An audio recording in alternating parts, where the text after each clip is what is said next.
Hey world, Professor McGuire. How's it going again? This is part two of my essay video blog response for the reading analysis number one. Just to be clear, this is the first time I've ever done a video blog in my life, so I do apologize for the fact that I just stopped there a little bit in the middle. So where we left off right now was basically just saying how with the telegraph there's no longer arbitrary trading, everything has changed, the entire industry as we know it has changed. Now, of course, what we haven't touched on yet with the telegraph was its military purposes. Guaranteed, such technology, there was definite military purposes. By branching the concept of control, the military used the telegraph to extend their control both regionally and internationally. So what that means is not only did it control within a certain area and select number of things, but they were able to control their borders by informing border officials of where the border would be. So if you think about it, the War of 1812 that defines the Niagara region, it wouldn't have existed if the telegraph had come by a lot further. Or if it did, it would have changed the entire course of history as we know it. So with this new technology, right, there's different senses of control that's used by the military, and all these senses of control come from the concept of the Panopticon and Panopticonism. Now, what the Panopticon was all about was it transferred, information bodies into different cases. Essentially, it was all about surveillance. Now, the first Panopticon it never actually got created, but it was a concept, and this concept has taught us volumes about human interaction. It's all about surveillance. If you have a structure, the Panopticon was if you had a structure right in the center, and you had a whole wall all around, this structure could see into each and every single one of those cell blocks. That wall would contain cell blocks. It was a jail, quote unquote. So whether or not there was a guard in this tower, in the centerpiece, that could see in, or there wasn't, that fact that there was a guard, whether he was or wasn't there, was enough to make sure that each and every individual within those cells would feel like there was a governing presence. That governing presence would stop them from doing things because they felt like they were being watched. This was the first great understanding of the power of surveillance, and it's used significantly by the military to increase their presence and maintain that control. This is where we start flowing from the control crisis to more of the notion of governmentality and systematic management and stuff like that.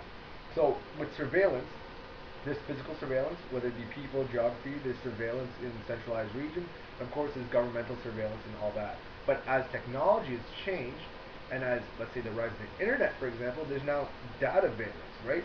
It's not tangible anymore. It's not just a physical person and just watching them over, right? There's literal data that's being watched online. The SOPA would be a perfect example. Or just how we monitor and watch our actual classrooms and how there's video cameras everywhere.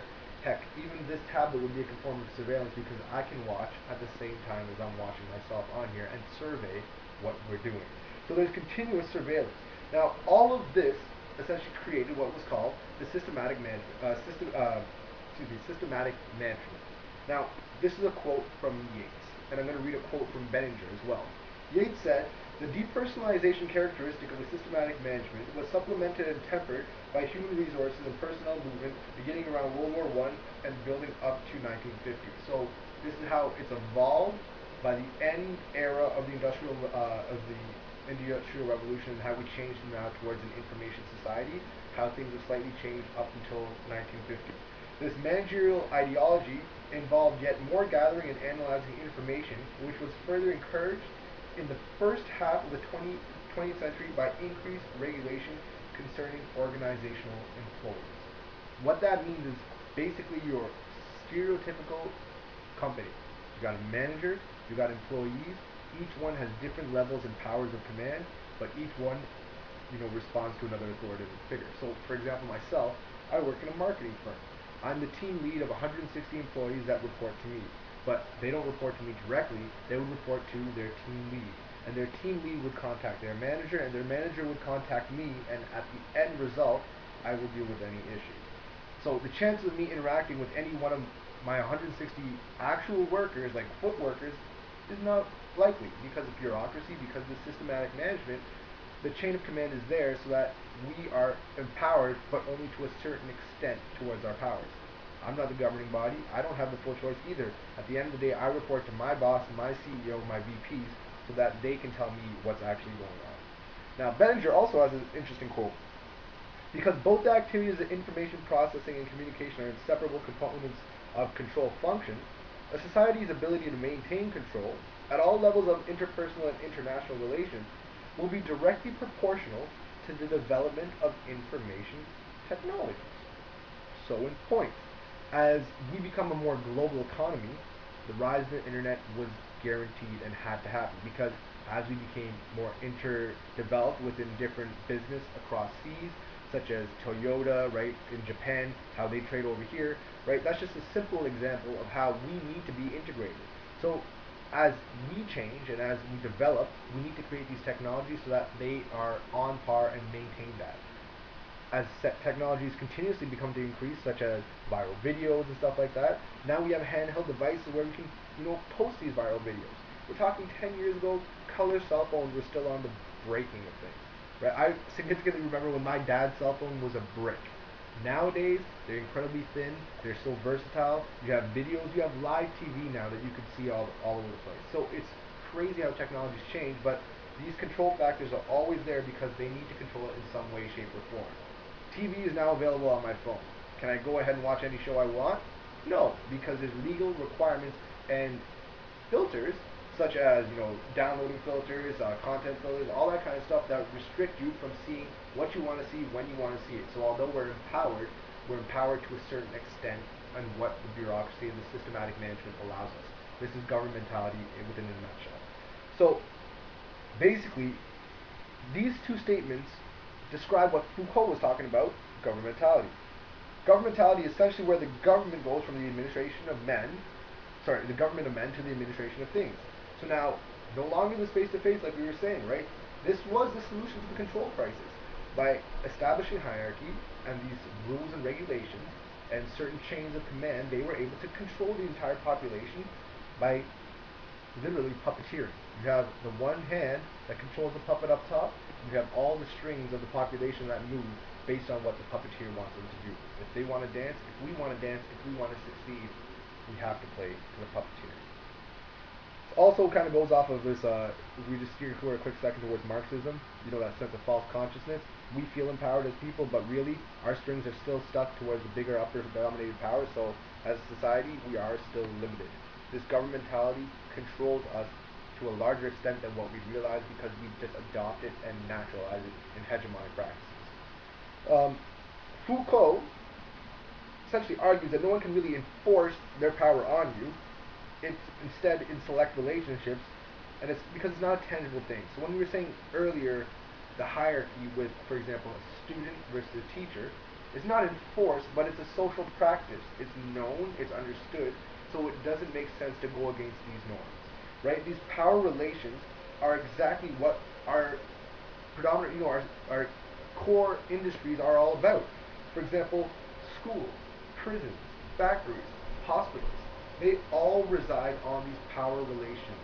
For example, a doctor has the most power because he has the most knowledge. It's all about power knowledge struggle. They always say knowledge is power. You never understand that fully until you take this course because through the knowledge and understanding certain things, you have more power. If I was a doctor, would know more, thus I am more empowered than the nurse. However, the nurse is the one that would be interacting with the patients the most. The doctor rarely interacts. But that's the irony between the power-knowledge relationship. They get paid more, they obviously went to school longer, but at the end of the day, because they know more, that's the reason that they're in charge and not the nurse. Which is why our university degrees now are fundamental, and you can't really go anywhere without them anymore. We need to have that knowledge to be able to succeed in the environment that we've created for ourselves. Now, what's really interesting is how the telegraph overall has eradicated, the physical space and reinforced, in fact, these power relations. Because now, as much as I want to feel empowered, if there's a CEO to a company, I can't just pick up the phone and call them. Right? We don't have a flat organization. These hierarchical values and change of command mean that I must go through the step process. If I want to go and talk to whoever's in charge of Bell, I gotta first call the customer service line. Then after that, I gotta hope that that customer service rep transfers me to their manager. After that, the chain of command just goes on and goes on. So no matter what it is, you'll never get the full detail that you want to accomplish. Right? Or if you do, it's very difficult because this bureaucracy, this systematic management, this governmentality has created a lifestyle that we've naturalized, but at the same time, it's at the fault of our own. If you aren't one of those few select people that maintain the power, you are subject to what they decide. So it's this whole concept of conduct of conduct. To lead, direct, or guide, and it's the conduct of oneself, that self-regulating principle. So this goes to the Panopticon. The Panopticon makes us self-regulate. I don't drive through red lights, even if there's cops not around me. Why? Because I'm afraid I'm going to get a ticket, right? If there's a red light camera, regardless if it's on or off, the presence of the camera makes us feel like we're being surveyed. All of downtown Toronto, the entire financial and entertainment district is covered with cameras. Why? So that it discourages criminal activity, discourages being the key word, because whether or not they're being watched 24/7, the fact that we as individuals know we could be being watched creates a self-regulating process. We don't want to be in trouble. So that's where self-regulation happens. It starts from a very young age, from kids understanding what mom and dad don't want you to do, all the way up into adulthood. I'm not going to go shoot someone as much as I want to. Don't want to, just for the record. But if I wanted to, because it's against the law and I'm in fear of being persecuted for my actions. Right? So it's also the sense of neoliberalism, right? The deregulation of individual liberties, right? The decentered government. What does decentered mean? Self-regulation. So we need to regulate ourselves because everything else is no longer shifted. So it's an entirely concerned on the disposition of things rather than the sovereignty of power of, rather than the sovereign power of populations. So the management of population of individuals is the main focus instead of focusing on territory. So if you look at Canada, we've got a huge amount of space, but are we concerned about spreading it everywhere? Not so much. What we're concerned about is regulating the central areas where we do have a saturated population, such as Toronto, Alberta, Calgary, all these big provinces, Montreal, or big cities. That's what we want to regulate. That's why we have all kinds of different governments, right? We have municipal government, you have provincial government, you have federal government, because one reports to the other at the end of the day. We've got chains of command for chains of command. We've got hierarchies for hierarchies. At the end of the day, everything is government, governmentality, them regulating us trying to make sense of everything, but we're still limited, like I said, within their grasp. Right? So the lesson that we really understood from the Panopticon is this: it's mutually productive for this, auto surveillance. We don't need to have 10 million cops on the street, right? It would be a waste of money, but at the same time, it wouldn't be a bad idea either.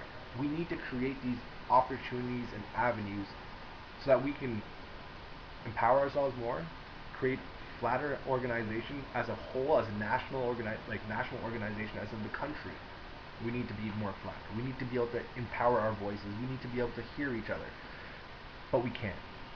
We've created a system through time, starting with the Industrial Revolution, as it changed through the control crisis, the emergence of the telegraph, the shift of the systematic management towards now governmentality. It's something we've adopted, we've naturalized, and as we say in pop culture, we've made hegemonic. So this irony now is that we're living with what we've created. But have we created it for the better good? Some would say yes, some would say no. A lot would say that we wouldn't be here today without these technological changes. But just like any critic, all we do is criticize, but we don't provide a solution. So my real question, from what I'm getting from here, is, sure, I've got this tab, sure, I've got this phone, but the most valuable thing for me is my face-to-face communication with another individual, because at the end of the day, we need to be human beings and preserve that human communication. We can't deteriorate and shift towards all these technological changes but still lose sight of who we are. And unfortunately, we have. I saw a recent article which was excellent as explaining how everything's changed. There was a gentleman who ends up being one of the world's best violinists in the world, and was playing at a subway station in London, England, I believe it was. He was playing with a $3.5 million violin. He was playing Bach, 6 different symphonies for 45 minutes. Made a total of $32. The day before, he sold out an entire concert hall with, on average, $100 per seat. It just goes to show how technology has just made us a fast kind of population. We just move because we need to move, and we lose sight of those things that are beautiful and important to us as humans. So my closing statement, technology is great, but humans being humans is probably the most important thing that we can ever preserve. Thanks, Professor. Have a good day, folks. Take care.